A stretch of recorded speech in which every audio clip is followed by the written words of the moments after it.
madaxweynaha Puntland ayaa madaxtooyada Garowe ku qaabilay 5 xubnood oo ka mid noqonaya baarlamaanka 11aad ee golaha shacabka dawladda federaalka Soomaaliya kuwaas oo shalay lagu soo doortay magaalada Garowe. 5 xildhibaan ayaa kala ah Cabdi Ibraahim Warsame Qowdhan oo ka soo gala degmada Taleex ee gobolka Sool, Cabdilaahi Warsame Bidhaan oo isna ka soo gala degmada Xudun ee gobolka Sool, Axmed Taajir oo isna ka soo gala degmada Galdogob ee gobolka Mudug, Cabdilaahi Xuseen Rooblo oo ka soo gala Buuhoodle iyo sidoo kale Cali Xoosh oo ka soo gala degmada Garowe caasimadda Puntland. 5 xildhibaan ayaa ka mid ah 37 kursi oo baarlamaanka dawladda federaalka Soomaaliya Puntland ku matala. Cabdiqani Axmed Maxamed, Fantastic,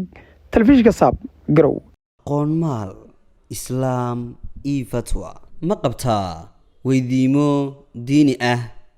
ma doonaysaa moobilkaaga inaad ka barato casharro diini ah oo af Soomaaliya Islaam